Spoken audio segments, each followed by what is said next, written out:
My name is Damon Helton. I was born and raised in North Carolina.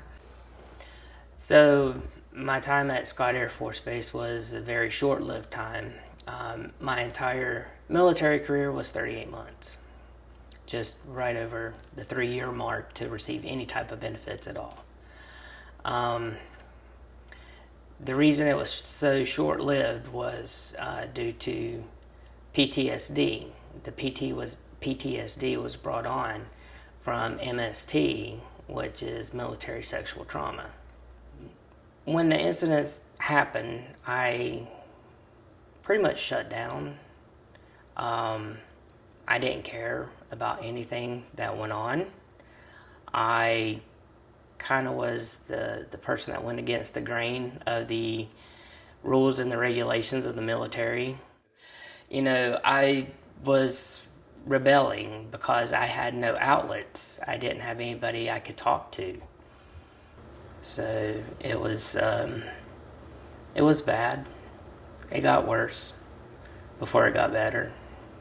The PTSD, from what I have been taught now, the PTSD actually has gone on for so long. It's also played a role in many other things that have come about as well. So, for example, I have anxiety that goes along with it.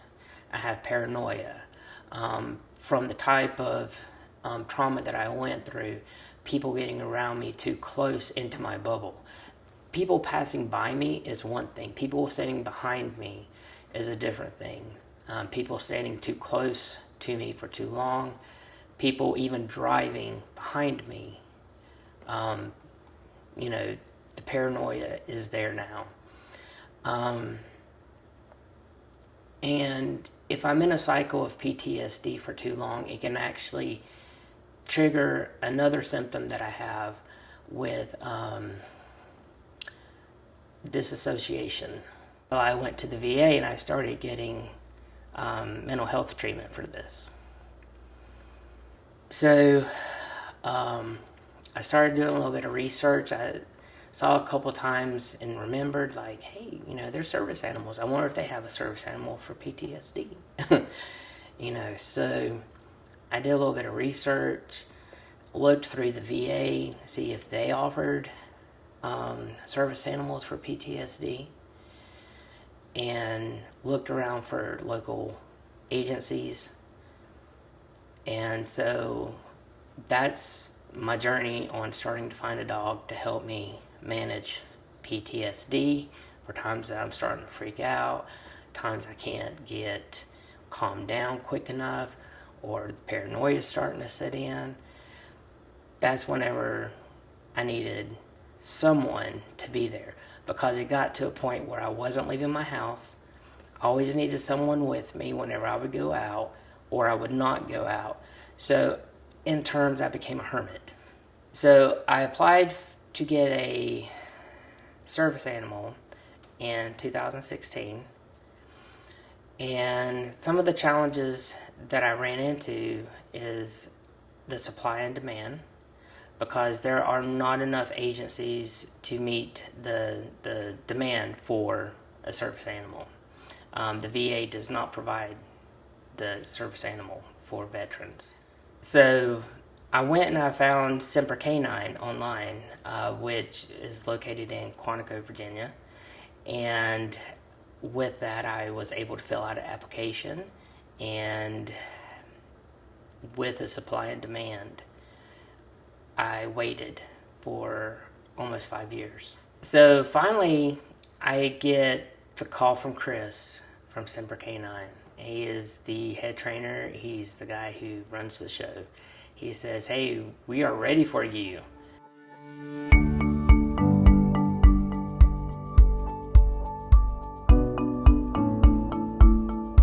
Wiley's namesake came from a Tuskegee Airman. His name was Colonel Wiley. He was in the Air Force.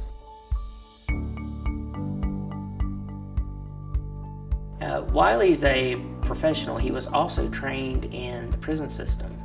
He was the first dog from Semper Canine to be put into the prison system to have the inmates trained so they could actually expand their program and possibly have more dogs trained as well.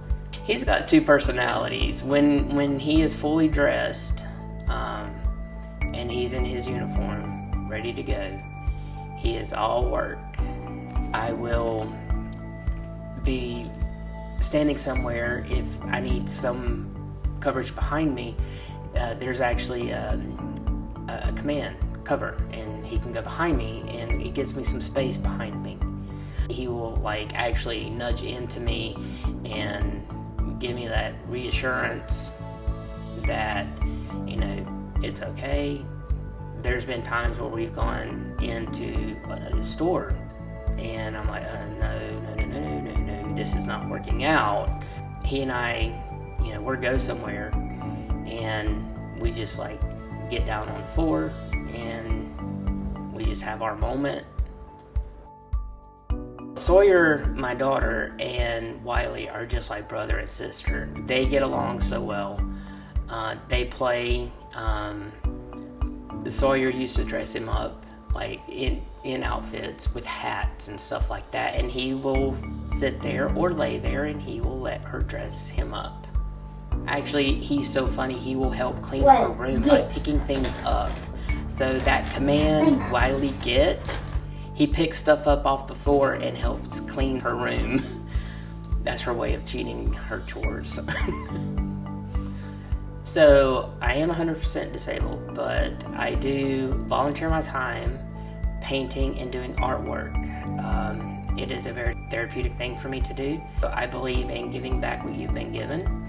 So sharing my time doing art camps for kids and sensory camps for children who have autism, ADHD, anyone who cannot fit into a mainstream type of camp. Participated in doing murals for businesses, for schools, and I do a lot of art that I actually just give away.